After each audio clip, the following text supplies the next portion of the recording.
Continuamos con el tema de la confesión.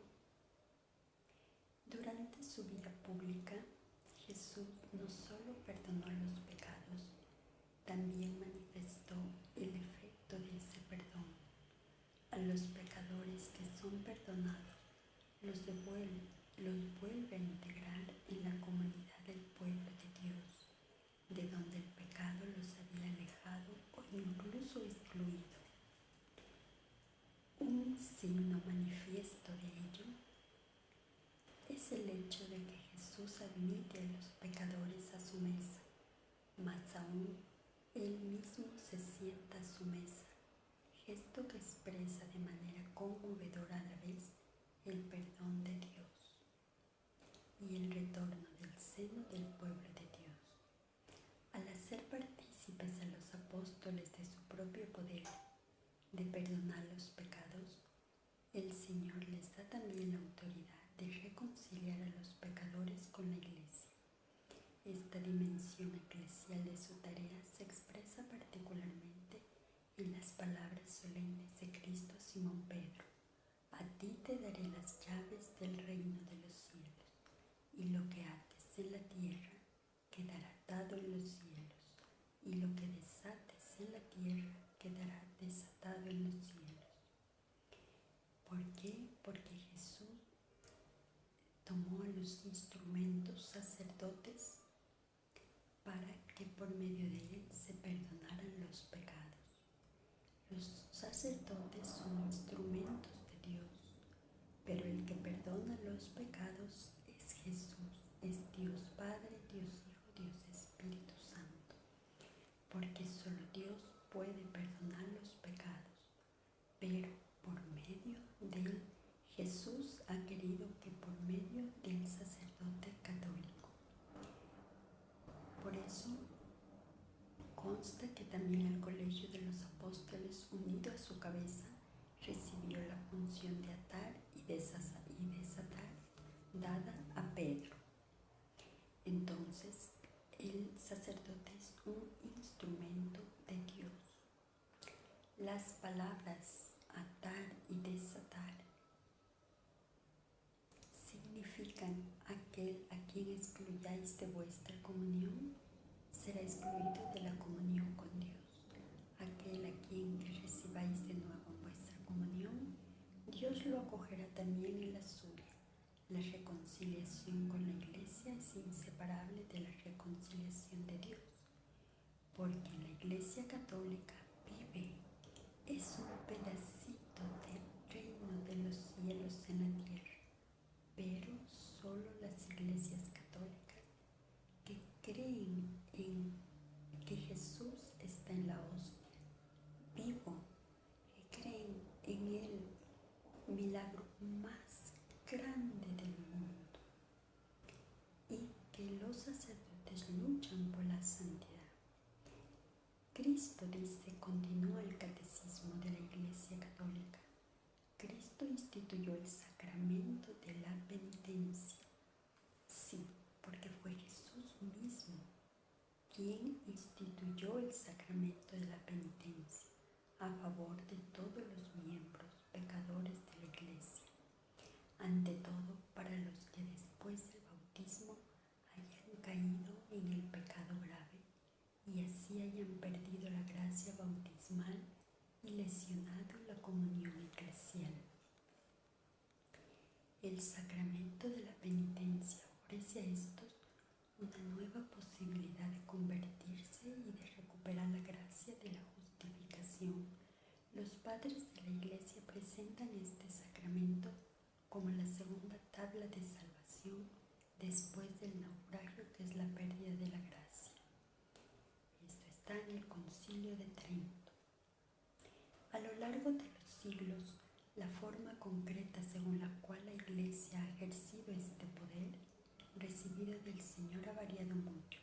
Durante los primeros siglos, la reconciliación de los cristianos que habían cometido pecados particularmente graves después de su bautismo, por ejemplo, idolatría, homicidio o adulterio, estaba vinculada a una disciplina muy rigurosa, según la cual los penitentes debían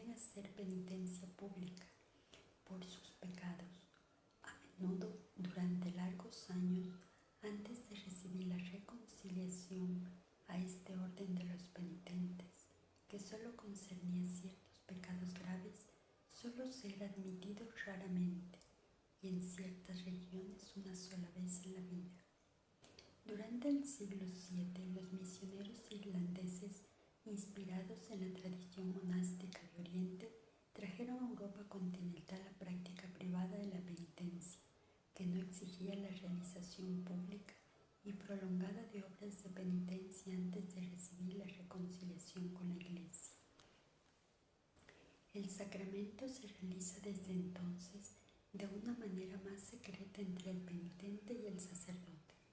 Esta nueva práctica preveía la posibilidad de la reiteración del sacramento y abría así el camino a una recepción regular del mismo.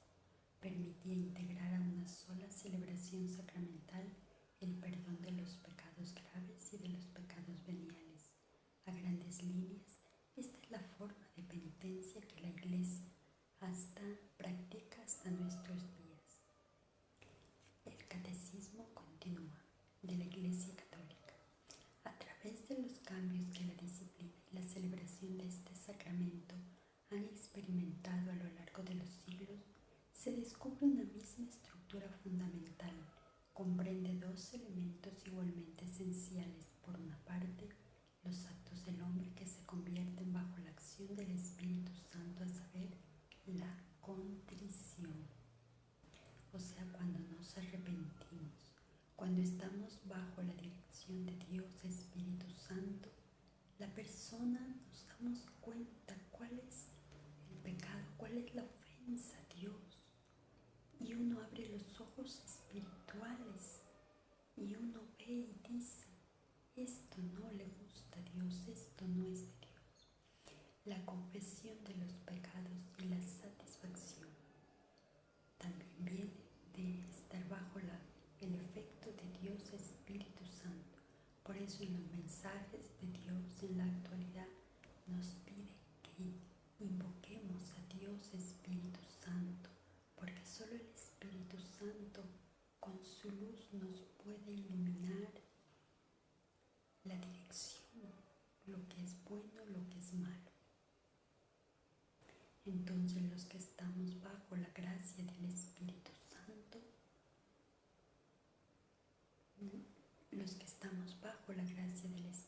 Santo, realizamos la contrición, o sea, el arrepentimiento, la confesión de los pecados y la satisfacción.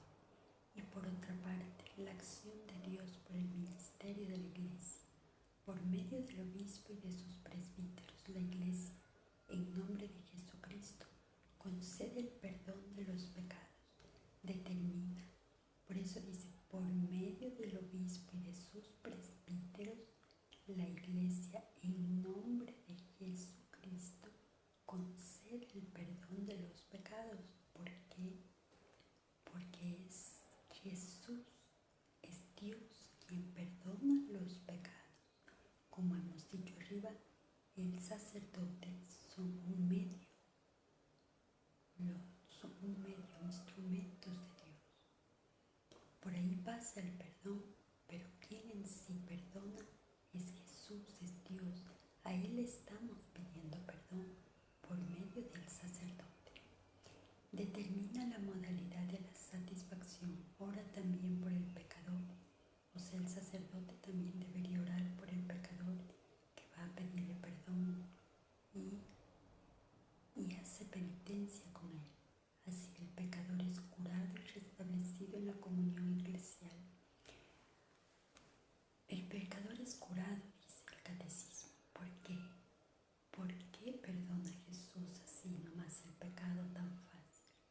Porque Jesús dio su vida en la cruz, derramó sangre, sufrió la pasión, allí hizo penitencia, pagó por nuestros pecados. Porque si no, nosotros no pudiésemos solo pedir perdón y ya. No, es Jesús quien hizo, es Él quien con su muerte, con su pasión, cargó todos nuestros pecados. Espiritualmente los preciso en su pasión, sufrió cada dolor nuestro. La fórmula de la absolución en uso de la Iglesia Latina expresa el elemento esencial de este sacramento. El Padre de la Misericordia es la fuente de todo perdón. Sí, porque es Dios Padre, Dios Hijo y Dios Espíritu quien nos está dando el perdón, porque es un Dios misericordioso, porque quiere que todos entremos al reino de los cielos, porque los que no piden perdón se van al fuego eterno. Entonces, el Padre de la Misericordia es la fuente de todo perdón. Realiza la reconciliación de los pecadores por la Pascua de su Hijo y el don de su Espíritu a través de la oración del ministerio de la Iglesia.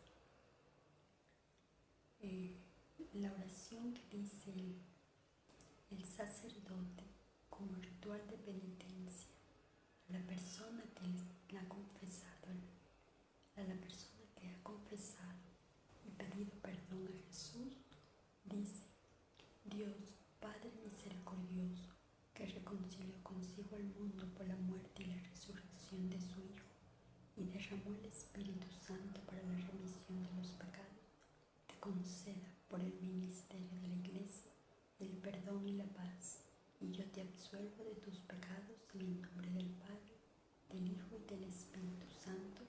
Y en ese momento el sacerdote le hace la señal de la cruz. Si es posible,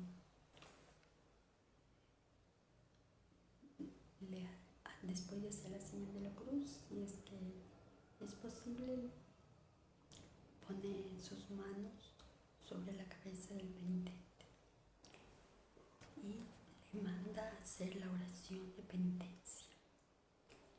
Los actos del penitente. La penitencia mueve al pecador a soportarlo todo con el ánimo bien dispuesto. En su corazón, contrición en la boca, confesión en la obra, toda humildad y fructífera satisfacción. O sea, aquí dice, la penitencia mueve al pecador a soportarlo todo con el ánimo bien dispuesto, en su corazón.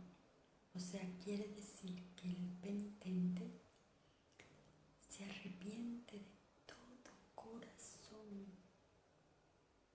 a soportarlo todo. O sea, a soportar, digamos, que el sacerdote diga, reza un rosario o 3 Padres Nuestros, y se arrepiente y es a soportarlo todo, quiere decir a cambiar todo, a cambiar, a hacer nuevamente, a soportar todo, las tentaciones, a cambiar a una nueva vida.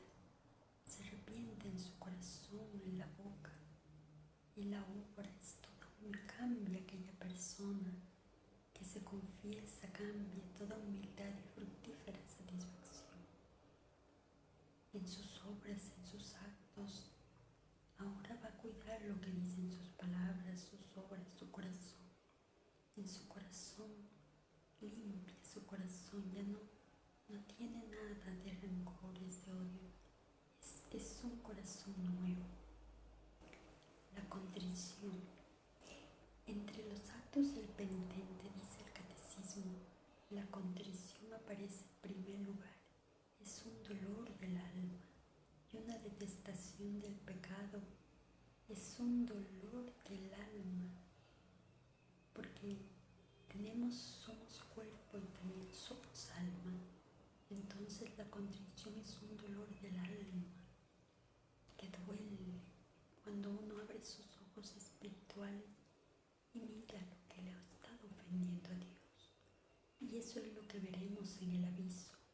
Nos dará un dolor del alma, porque ahí abriremos más los ojos. Cualquier cosa minúscula que para nosotros será nada, para Dios nos va a hacer ver la ofensa que le hemos hecho, y va a ser un dolor del alma terrible. eso es necesaria la confesión. Y la contrición es un dolor del alma y una detestación del pecado cometido con la resolución de no volver a pecar. Porque si vamos a la confesión, lo primero es no volver a hacer lo que hemos hecho de mal. Debemos cambiar, debemos rogarle a Dios que nos ayude con fortaleza si es algo grave. Cuando brota del amor de Dios amado sobre todas las cosas, la contrición se llama contrición perfecta, contrición de caridad. O sea, cuando empezamos a amar a Dios, Él nos ilumina de una forma que lloraríamos todos cuantos días al habernos dado cuenta, al darnos cuenta la ofensa que le hemos hecho a Dios, porque Él es tan bueno, tan misericordia. Semejante contrición perdona las faltas veniales, obtiene también el perdón de los pecados mortales, si comprende la firme resolución de recurrir tan pronto sea posible a la confesión sacramental. Concilio de Trento, 1677. La contrición llamada imperfecta o atrición es también un don de Dios, un impulso del Espíritu Santo, nace de la consideración de la fealdad del pecado. Porque cuando abrimos los ojos espirituales, pero eso solo es cuando estamos en oración, con el Santo Rosario, porque el Santo Rosario nos libra de los vicios, incluso de mirar algo malo con nuestros ojos. Entonces el Espíritu Santo, mediante la oración o cuando estás de rodillas ante Jesús en la Santa Hostia, te ilumina y te hace ver la fealdad del pecado y te hace ver el temor de la condenación eterna. Te abre los ojos espirituales a darte cuenta que el pecado y lo malo llevan a una condenación al infierno. Entonces, mediante el arrepentimiento, por eso es un don de Dios, por eso tenemos que pedirle a Jesús que nos dé ese don de arrepentirnos, de iluminarnos cuál es lo que es la ofensa, cuál es el pecado. Porque cuando la persona está ciega, pero espiritualmente, puede ver con sus ojos físicos, pero está ciega espiritualmente, no ve lo que está haciendo, no ve el pecado grave en el que está metido, porque sus ojos están ciegos espiritualmente. Pero mediante la oración, Dios Espíritu Santo nos ilumina y abre los ojos espirituales. Por eso hay que invocar a Dios Espíritu Santo en la oración del Santo Rosario, porque María Santísima nos ayuda contra todo vicio, contra todo pecado. Tal conmoción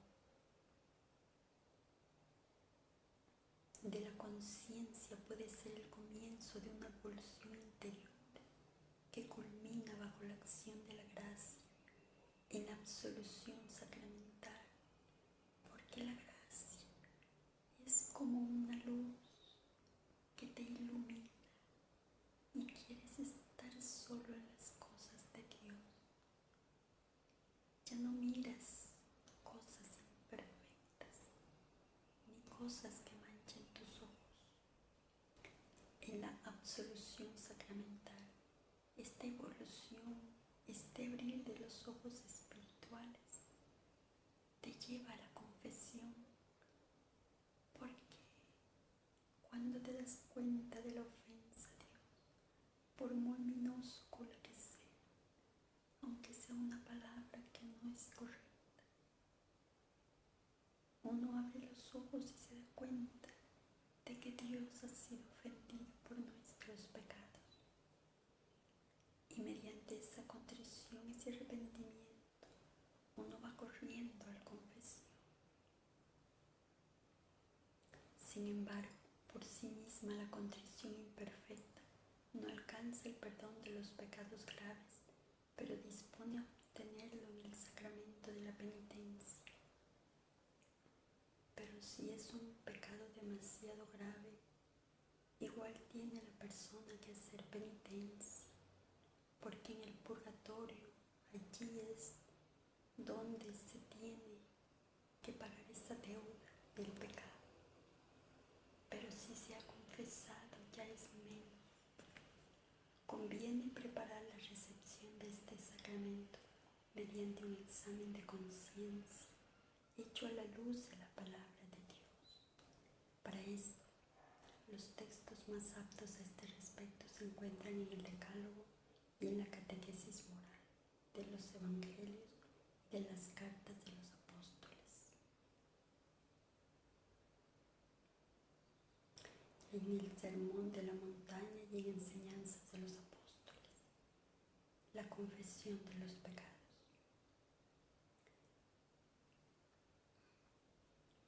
Bueno, en el Sermón de la Montaña, Enseñanza de los Apóstoles, eso podemos buscar en la Biblia, en Romanos 12:15, en 1 Corintios 12:3, en Gálatas 5, Efesios 4:6. La confesión de los pecados, o sea, la acusación, decir yo hice esto, yo hice este otro. Porque confesarse no es, muchos sacerdotes se quejan de que la persona va y dice, persona X me hizo esto, persona X me hizo lo otro, persona L me hizo esto, persona A me hizo esto. No, porque cuando nosotros moramos, Dios no va a decir llámale a tu hermano, llámale a tu madre, llámale a tu padre, que te hizo, porque hizo esto. No, Jesús nos va a decir a ti y a mí. Eso lo vas a hacer en el mundo tú solo, yo sola. No va a estar tu mamá, tu papá, tu hermano, tu esposa, tu esposo, tus hijos.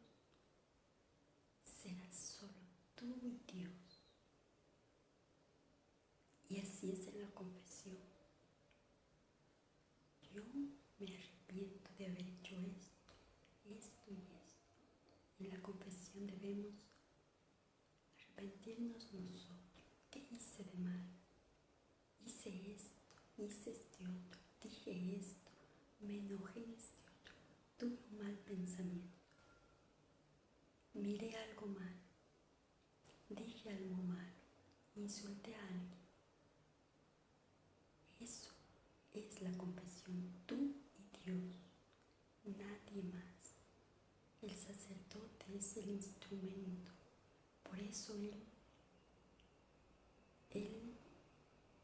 no va a decir tus pecados, porque eso sería una traición a Dios de su ministerio, porque el sacerdote tiene la obligación de guardarse en su corazón todo lo que la persona le confiese, porque no es a él a quien le están pidiendo perdón, le estamos pidiendo perdón, sino a Jesús, porque es Jesús quien está en ese momento presente. Tengo que hablar por mí. La confesión de los pecados, incluso desde un punto de vista simplemente humano, nos libera y facilita nuestra reconciliación con los demás. Como alguna vez yo dije y di un testimonio, que cuando uno va a la confesión es como llevar una mochila de piedras. Cuando sales de la confesión es como si te quitan esa mochila de piedras y estás liberada de esa carga. Por la confesión, el hombre se enfrenta a los pecados de que se siente culpable asume su responsabilidad y por ello se abre de nuevo a Dios y a la comunión de la Iglesia con el fin de hacer posible un nuevo futuro. Y continúa el Catecismo de la Iglesia Católica. La confesión de los pecados hecha al sacerdote constituye una parte esencial del sacramento de la penitencia. En la confesión, los penitentes deben enumerar todos los pecados mortales de que tienen conciencia tras haberse examinado seriamente, incluso si estos pecados son muy secretos y si han sido cometidos solamente contra los dos últimos mandamientos del Decálogo, como los mandamientos que tenemos en Éxodo 20:17 y en Mateo 5:28, los mandamientos que Dios nos dio por medio de Moisés y el mandamiento principal que Jesús nos dio. Amarás a Dios sobre todas las cosas y al prójimo como a ti mismo. Por eso lastimar a los prójimos es lastimar a Dios. Pues a veces estos pecados hieren más gravemente el alma y son más peligrosos que los que han sido cometidos a la vista de todos. Entonces los pecados secretos son los que más hieren al alma. Concilio de Trento 1680. Pero lo que debemos recordar también es que una persona que esté en pecado mortal, si aquella persona muere, sería terrible, iría al infierno. Y eso sí que ya no habría nada más que hacer. Por eso Jesús nos regaló el regalo de la confesión. Con su muerte, con su pasión, brotó sangre para que nosotros pidiésemos perdón y cambiásemos. Continúa en el Concilio de Trento en 1680, cuando los fieles de Cristo, San Jerónimo dice, cuando los fieles de Cristo se esfuerzan por confesar todos los pecados que recuerdan, no se puede dudar que están presentando ante la misericordia divina para su perdón todos los pecados que han cometido. Quienes actúan de otro modo y callan conscientemente algunos pecados, no están presentando ante la bondad divina nada que pueda ser perdonado por mediación del sacerdote. Aquí está clarito, mediación del sacerdote solamente es un mediador entre la persona y Dios, Jesús. Porque si el enfermo se avergüenza de descubrir su llaga al médico, porque si el enfermo se avergüenza de descubrir su llaga al médico, la medicina no cura lo que ignora. Concilio de Trento, 1680. Según el mandamiento de la Iglesia, todo fiel llegado a la edad del uso de razón debe confesar. Todo fiel llegado a la edad del uso de razón debe confesar al menos una vez al año, al menos fielmente sus pecados graves. Quien tenga conciencia de hallarse en pecado grave, que no comulgue el cuerpo del Señor sin acudir antes a la confesión sacramental, a no ser que concurra un motivo grave y no haya posibilidad de confesarse, a no ser que concurra un motivo grave y no haya posibilidad de confesarse, o sea, cuando la persona ya está muriendo, y en este caso tenga presente que está obligado a un acto de contrición perfecta que incluye el propósito de confesarse cuanto antes. Los niños deben acceder al sacramento de la penitencia antes de recibir por primera vez la Sagrada Comunión. Sin ser estrictamente necesaria, la confesión de los pecados veniales, sin embargo, se recomienda vivamente por la Iglesia. En efecto, la confesión habitual de los pecados veniales ayuda a formar la conciencia, a luchar contra las malas inclinaciones, a dejarse curar por Cristo, a progresar en la vida del Espíritu. Cuando se recibe con frecuencia, mediante este sacramento, el don de la misericordia del Padre, el creyente se ve impulsado a ser él también misericordioso. Como cuando vemos en Lucas 6:36. Entonces, San Agustín dice: quien confiesa y se acusa de sus pecados, San Agustín dice, quien confiesa y se acusa de sus pecados, hace las paces con Dios. Dios reprueba tus pecados. O sea, Dios está disgustado con tus pecados. Él está enojado con los pecados. Si tú haces lo mismo, te unes a Dios. O sea, si te confiesas, te unes a Dios. Hombre y pecador son dos cosas distintas. Cuando oyes hombre, dice San Agustín, oyes lo que hizo Dios. Cuando oyes pecador, oyes lo que el mismo hombre hizo. Deshaz lo que hiciste para que Dios salve lo que hizo. Dice San Agustín, deshaz lo que hiciste para que Dios salve lo que hizo. En una palabra, para que Dios salve del infierno a la persona por el pecado.